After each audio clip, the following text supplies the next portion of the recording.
The following program is made possible with the support of BB&T, best bank in town since 1872. Papa John's Pizza, better ingredients, better pizza. Cookout, hamburgers, hot dogs, and great milkshakes. ESPN 630 AM, Wilmington's all sports station. And Sunny 104.5, Wilmington's best mix while you work.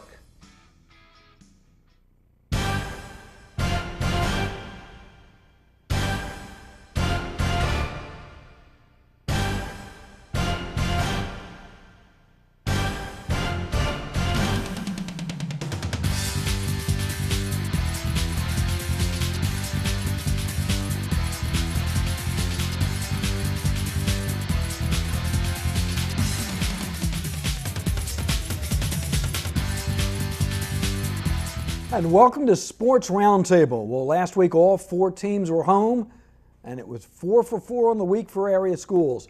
Ashley, Laney, Hanover, Hoggard all coming home with victories. And let's start over with the Screaming Eagles. And Coach, congratulations, 41-0. I know a close game at halftime, but I know you're thrilled for that defense putting up a big 0.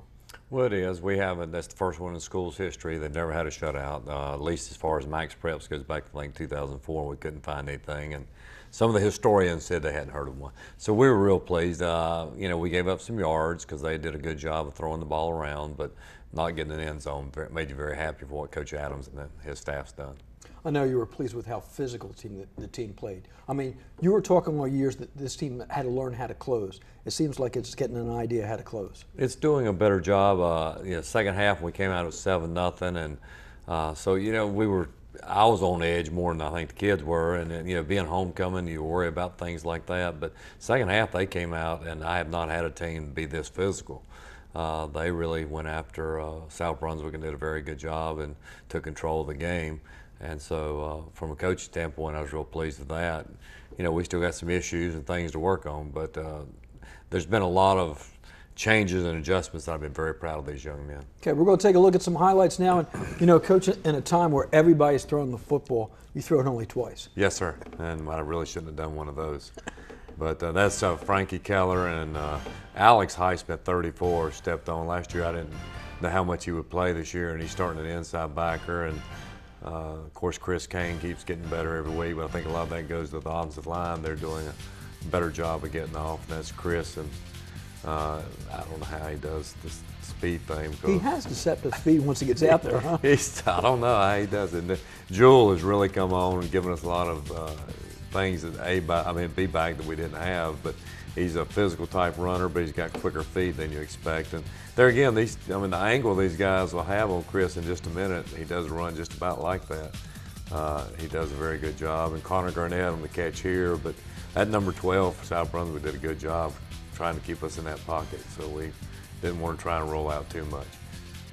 That's Daniel Barrett playing defensive end, coming in, getting a sack. And this is Stephon Russell has had to step up when we lost those two other A-backs, and Steph's done a real good job for us too.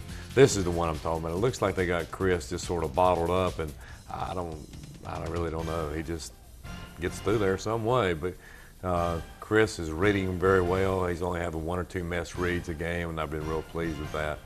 Then you're seeing a lot more defensive highlights, and I think we've improved. There's Frankie Keller and Alex Highsmith again, and this is Jesse Jewell, just a little power play. We're trying to eat some clock here and get out of here with a victory. And it's Ant Andrews, not his brother, but he wore his brother's jersey the other night in honor of his brother tore his ACL. And Ant had a good game on both sides of the ball as linebacker and running back. And this is Kane again on a triple and gets into the end zone. Now this is a good tackle here. I'm real pleased. This is Bruce Kopka here. He forms up perfect. His head's up, gets those shoulder pads in there, and hit lifts and drives. And I was talking about second half getting more physical, and the kids are flying around having a good time. We haven't been able to do that very often. So that's Alex Highsmith right there. His dad's at Myrtle Grove's the principal, and he and Boone caused the fumble, and Daniel Barrett comes up with it.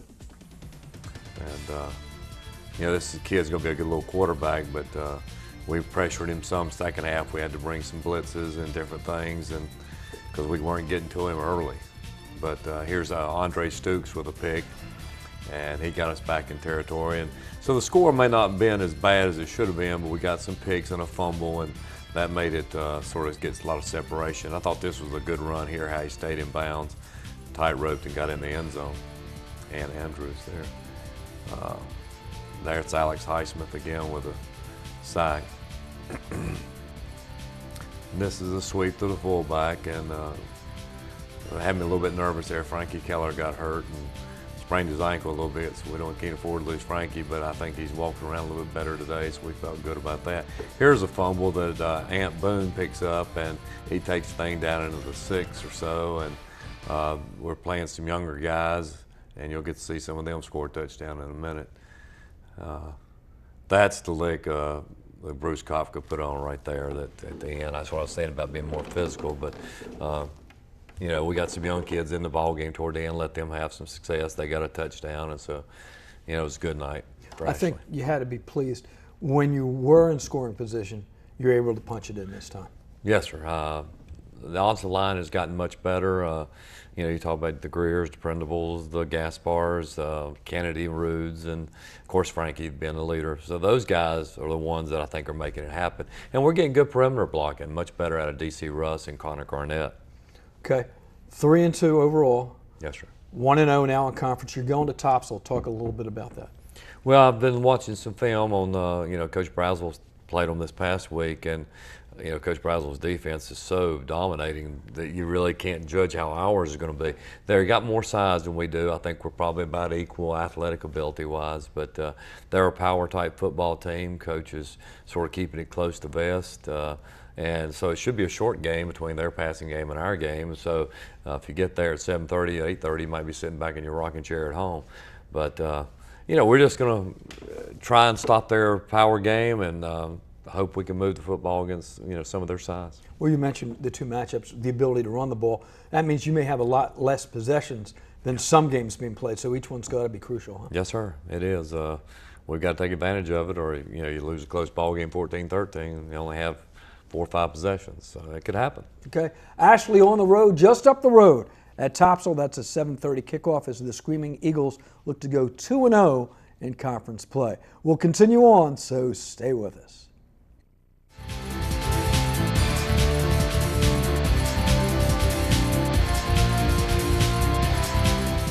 We welcome you back to the program. As I mentioned, our teams won 4 for 4. One of those, the New Hanover Wildcats. Lumberton 26-14. And Coach, there were some bright spots and there were some spots where it got a little ragged. Got out to it quickly. Well, there was times in that game, as we were talking before, that we did things as well as we've ever done since I've been at New Hanover. And those plays are here and everything else is here. There's no in between. And the thing is, we've got to get more consistent, because there's times when we show those sparks of greatness, and then there's other times that we look like we hadn't been coached, practiced. First time we ever put on a helmet and shoulder pads. And so we've got to, you know, made the comment the other day, Tuesday at practice, I think with everything going on in the world, our kids really focused on football. And the team I had Tuesday at practice was probably the best team I've had at New Hanover High School. I mean, we practiced at a level that was, I mean, that was wow. But we can't take that from 13th and Ann and get it with Sonny and Jap. We've got to carry over from the practice field and get it on the game field. Okay. Let's take a look at some highlights if we can. Home game at Legion Stadium, and we are underway. Right here, sophomore Traquan Age, moved him up from JV. And he just keeps getting better and better. Very talented young man. You know, a lot of those guys we wish we could keep on the JV, and last year we were able to with all the seniors we had. Right here, offensive line does a good job. Teron smokes it up in there. Like we talked about, some of these plays, we do as good a job as we've done all year long, some of the pass protections, and then other times we don't block anybody. Right here, Ward to Parise Williams, and that was 4th down and 26. We marched it right down the field, and like it's nothing, then we went backwards. You know, right here, bad snap, we get the turnover and put it on the highlight, but that was all them. All we had to do was fall on it. I tell you what, Coach has done a good job with, and he's got some folks now. You know, I know they haven't won a game, but they've got some kids that can flat out play. Right here, Parise again. He's a kid that just excited to see him as a junior. Didn't get any touches, hardly at all, and getting the opportunity. Ward putting it on the money to Rome Murphy, and he has put on now 39 pounds since football season last year, and he's really committed in the weight room, gotten stronger. Wish we had him for another year. He's what those guys are looking for at the college, the next level. This is Ramon Simpson. Put him out at the slot. We move him all around and try to get him the ball. Garrett Walston right here with a good block, moved him up. First varsity football game, moved him up from the JVs. And we really think he's going to be, he is a tremendous football player. And I'll tell you what, a sophomore. Right here, guys, getting to the ball, and that's what we're going to have to do. They spread it and slung it all over. There was a lot of times Friday where I put defensive guys in a bad situation. As far as we don't blitz a whole lot, but I felt like we needed to put some heat on those guys. We had some guys missing up front, and just felt like we needed to get in the quarterback's grill as much as possible. Right there, Nakakima Walker from the backside. He's a tremendous athlete and just gets better as a football player. And he's got a long way to go. Once he clues in and gets it, he's got a chance to be very special. Defensively, you know, at times we did look great, and at other times we couldn't play dead in the cowboy movie. Right here, the hole's there. I don't know what the lead blocker's doing there. I guess he paid his $5 and was going to be a spectator, but huge hole from the offensive line. Do a good job on the blitz right here. Ramon does a good job of seeing the crease, being a good athlete, and smoke it up, getting the first down.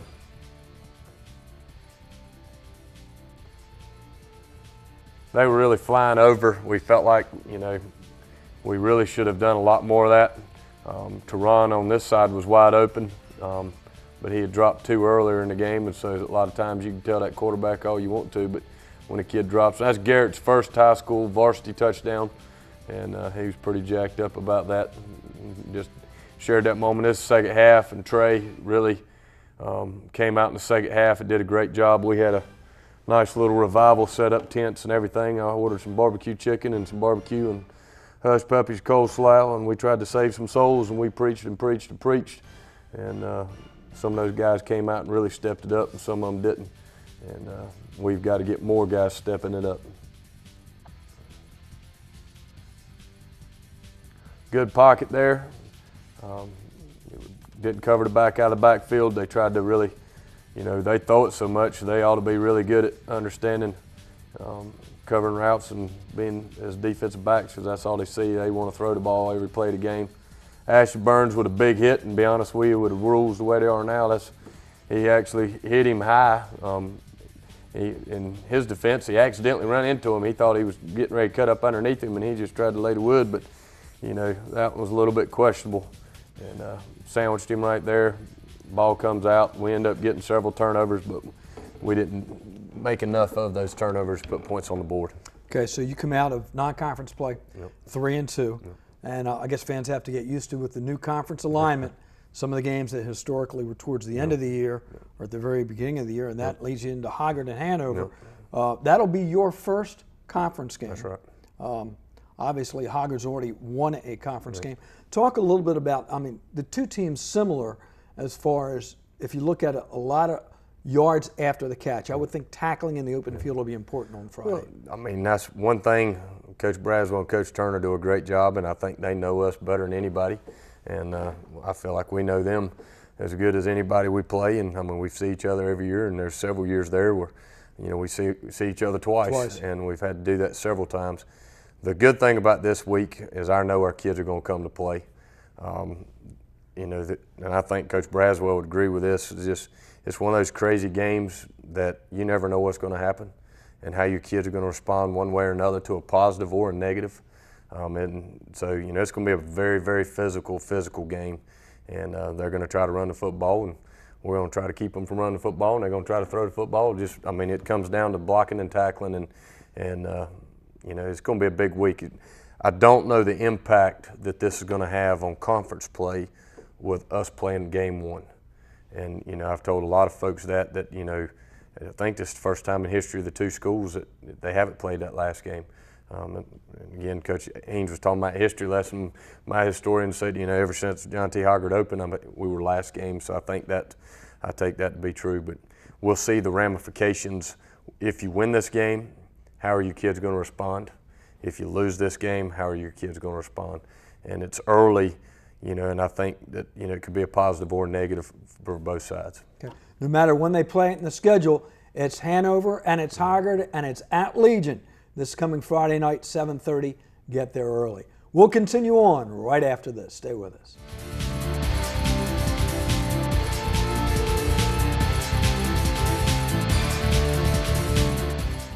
Well, the winning continued at Bucktown this past Friday night, and Greg, I know you've got to be pleased after that New Bern game how your team responded. Yeah, we responded pretty well. Besides offensively, the first play of the game, we had a little miscue, jumped off sides. But after that, we had a nice little pitch out to Amik, and it just kind of got our offense rolling there. And we established the ground game this week, and Javon had a heck of a game, and the offensive line did an unbelievable job. And then, Colt and Chris Fitzpatrick over there on defense just was really lighting it up on the defensive side too. So we're excited about where we're going. Yeah, I mean the fact that we were able to establish that running game, high school, everybody gets excited about throwing the ball all over the place. But bottom line, if you can run the football effectively, you usually can come up with a win. Yeah, I think it was a little bit more my fault in the first half. Of just maybe used to some of the receivers we had last year, and we're throwing the ball down the field and trying to give LaQuay an opportunity to catch the ball down the field because they had a lot of man-to-man coverage. And I think if we just would have ran the ball, it would have been 35-0 at halftime. And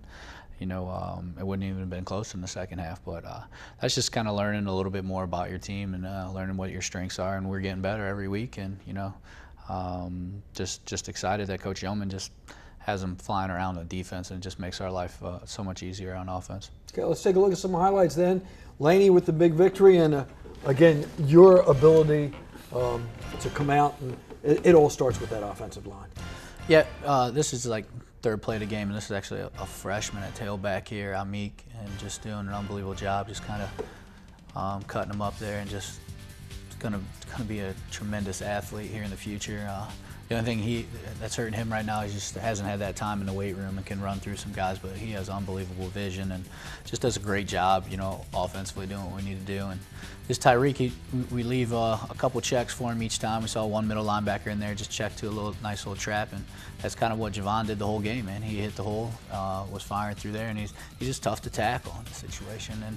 And each time here, we're not really going too much hurry up here. We're just getting the guys where we need them to be, and just kind of seeing what the defense is giving us here. And Tyreek does a good job here on the draw play, and this is kind of the first time it kind of opened up in the seam, and just did a great job not getting out of bounds here, getting off field, and then attacking the line of scrimmage. And our defense was pretty much lights out, except for a couple drives where we put them in bad situations off of tough punts or tough kickoff returns. And that's a tough play, trying to tackle the quarterback, and then he throws it out there. And we did a good job coming up at corner. Tanner Blue stepping in there for Maurice in the first half. Did a great job, and we're excited about the depth we have in some of those positions. And all in all, though, Colt was pretty dominant throughout the game. Colt and Chris up front, Chris Fitzpatrick, really proud of what he's developing into. He's a big boy, man, 6'4", 300 plus, and just flying around there. And actually ended up with a safety here with some of our guys on the D-line, just doing a great job. I think that was Dombrowski, finish him off, but all our D-line just being there, being excited about being there. And put this one on here, we were trying to roll to the right, just didn't have a good blocking angle over there, and that's Quinn, senior, has his first touchdown, and we're excited about him getting on the field. And he got on the field by just working all week. He just worked his butt off the past 2 weeks, so I was proud to put him on the field and have him catch that touchdown. It was great. And there was Colt and a whole bunch of guys there on the tackle. And defensively, you could put just about every defensive play. There's stuff at the line of scrimmage for the most part. So just doing a really good job there. just another trap play, and just the size of Javon and the leg strength of Javon is some of his major attributes. You see the ball come out there. It's in that next level, and it's all of a sudden he's very tough to tackle, and I'm just glad I don't have to tackle him on a daily basis over there. And we're just doing a great job hitting the hole, running hard. Receivers blocking downfield. Tyreek carrying out his fakes, and that's a big thing for us. Just simple fakes by Tyreek, really hold the defense, and it's just running a little option here. And Really didn't even get to the third level, which Tyreek should have got the first down there. We were a little frustrated with him getting out of bounds a little bit earlier because that would put us in a fourth down situation. But those are all learning experiences and just a basic trap. You know, we were really hurting him on the weak side, and our play coming back was just a basic trap right in the middle, and Javon was hitting it hard. We had a couple miscues on ball handling, but for the most part, not too bad. This is Tyreek, you know, getting his read there, coming around the end, and just those 1-2 combination with the bats coming in the inside and Tyreek able to get on the outside is really tough on the teams. And they were keeping everybody in the box and, you know, daring us to throw the ball at times. And, you know, in the first half we did. We threw the ball successfully, you know, just a couple times. But in the second half we just decided if we can run the ball, let's run the ball and make sure that we do what we need to do. This little swing pass, they were doing this a lot, and that's Chris. We're talking about a D tackle running all the way out there. Kid can really move and just an untapped resource at this time. Just, you know, first year really playing football, and then simple trap again, right up the gut. Javon running hard, and he had over 200 yards on the ground, and this is a big momentum change here for us. Jacob Stowe getting the pump block and, you know, having the ability to grab it and get it in there. That's great, plus, man. That's great because usually it's a clown show. There's people trying to pick up that football, and he was just so excited, and we work on that a lot. So, you know, we were pretty happy about that. And then defense just flying around. Doing a great job for us and just putting some more defensive highlights here. I think this is Sam Frank on an interception, 4th down and long, doing a good job. Looks like a good pass by him, and then Sam just comes in there, and he's our defensive captain this year. He was all conference last year, and if you can look on that film, he's not a very big guy, but he is always making plays for us. So we're extremely excited the way he's developed over his 4 years here. And we've talked about your defense, but when the defense can watch that offense grind the clock and be physical and move the other team, that just helps them as well. Yeah, if we keep our defense off the field and keep them fresh, you know, they're putting teams 3 and out, and that really helps us. And offensively, you know, we're building our philosophy now at this point and getting ready to get into the heart of our conference here.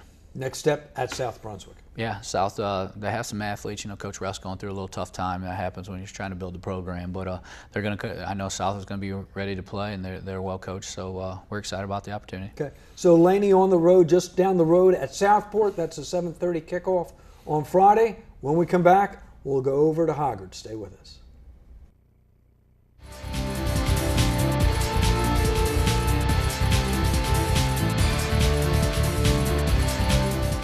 Our final segment features the Hoggard Vikings and Scott 33-0 against Topsail. From the opening drive on, you kind of like put your stamp in the game. Yeah, I was really pleased with the way the guys came out. I think, you know, sometimes when you watch film, and Topsail's a young program, a young team at this point. Coach just got in there in the middle of July, and so, you know, they've got a little bit of work to do. And you just worry how your kid's going to respond. And, you know, we try to talk to our guys about respecting the game and respecting your opponent. And to show up and be ready to play. And I thought we did a good job on both sides of the ball. It also showed a little bit of your depth because I know you had a couple of guys banged up, and, you know, you saw some guys second, third tier that saw significant time. That was a good thing. We were able to either keep some guys out completely or play them sparingly. Most of our starters only played about a half, and then we got them off the field. We've really struggled with injuries, and of all years, a year that we don't really have as much depth as we typically have had in the past, and so that's been an issue. I think we've kind of fought our way through it and done a good job of getting our way through it. I'm hoping that this is the week where we've got everybody at practice, ready to practice and not standing on the side with the trainer. So hopefully we'll have a great week of practice this week. Okay, let's take a look at the highlights. And as we mentioned, Hoggard, you got off of that good start off the opening. Yeah, this is Harrison Smith here, a little jet sweep. Austin Schoenleber does a great job, hand on a high snap, quick little 10-yard gain. Here's Harrison hitting Luke Ward, little 4 verts thing we do. Luke's kind of going up the seam there. Douglas Nesbitt came in, JV kid is an H-back there, and this is Trevor Brown. Start calling him Touchdown Trevor Brown now. He's done such a great job for us the past 2 weeks, kind of filling in for Kevin. There's Harrison on jet sweep the other way. He takes it down there inside the 10-yard line, and we're going to just go direct snap to Trevor, and he's going to punch it in for the early, I think it's 7-0 score. We do miss an extra point or 2 on the way tonight. Boy, Julius Reynolds, I thought, played great football. Number 44, our Mike linebacker. He's just an outstanding football player, outstanding young man. Does a great job in the classroom. Leader on campus, leader in our community. So just so proud of Julius. There's our D front asserting itself. We need them to do the same thing this week.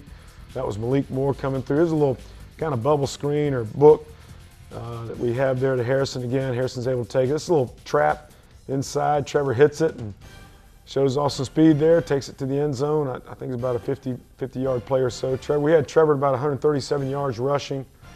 I think 4 touchdowns. The paper might have said 120, but our guy had him about 137. Again, you see the D front there being dominant.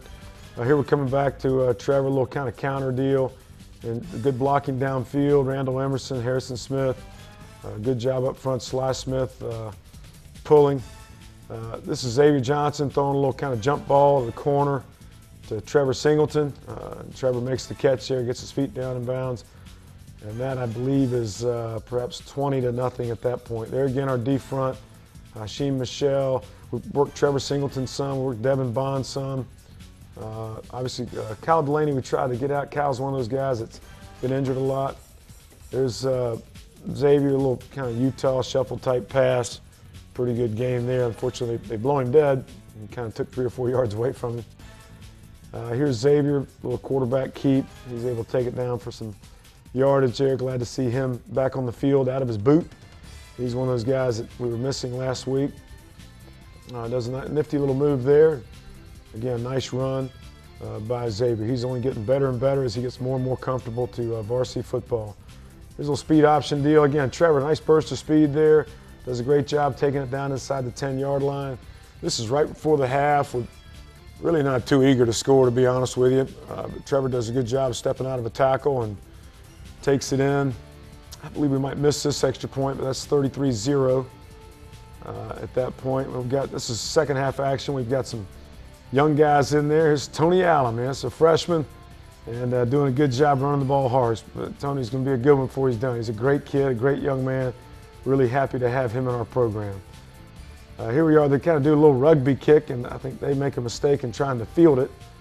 And you cannot advance. That's Julius Reynolds. You cannot advance a muff punt. We're able to take over the ball. We don't really do a whole lot with it. I think we end up missing a field goal. Defensively, I don't think we gave up a first down until the last series of the game. A lot of new guys in there. Omar Jones, Tony Moore. Sharon Cromartie's in right now. Cole Hobbs is in right now. Tristan Candare's in right now. So some 8-quarter JV guys. There's old Douglas Nesbitt. Again, JV kid we brought up 8-quartered. Has done a great job for us. Stepping in and filling in, the hole this past week. Good job, special teams. Good coverage there on the punt. Landon Mace continues to do a great job with our kicking duties. Okay, 5-1 start. All of a sudden, the game that used to be at the end is now upon us. Sure. Preparation for this week. Yeah, I'm kind of a traditionalist. I hate that it's not at the end of the season, yet I understand all the reasons why. And it's kind of neat to have it a little bit different. We've got an open week after this week, so it's kind of a halfway point in our season of sorts. Big thing for us, we've been pushing, all along to try and get ready for conference football. And I think this week is conference football. This is where we get into it. Hoggard, New Hanover. It's been a great game for a lot of years, and I expect it'll be a great atmosphere this Friday night at Legion Stadium. And we've just got to have a great week of preparation. We've got to get healthy and stay healthy throughout the week and have a great week of preparation and then show up Friday night ready to play. In the minute we have left, interesting dynamic. Both teams are young in some key positions. Yeah. So a lot of guys will be playing in this game in a more significant role than they've ever played in before. Absolutely. It'll be interesting to see how they respond because it's a big crowd. It's a loud atmosphere. There's a hype to this game. And so some guys that, at this point, you feel like they've played 6 varsity football games, so they've settled in a little bit. And yet this will be, I think, a ball game that will have a little added element to it. And so it'll be interesting to see how those young guys perform. We've been working them hard, and so we're hoping for a good game. 7:30 at Legion. Get there early. Hoggard and Hanover. And again, the other 2 schools on the road, whether it be Ashley up at Topsail or whether it be Laney down at South Brunswick. Enjoy your weekend of high school football. We'll see you next time right here on Sports Roundtable. Good night, everybody.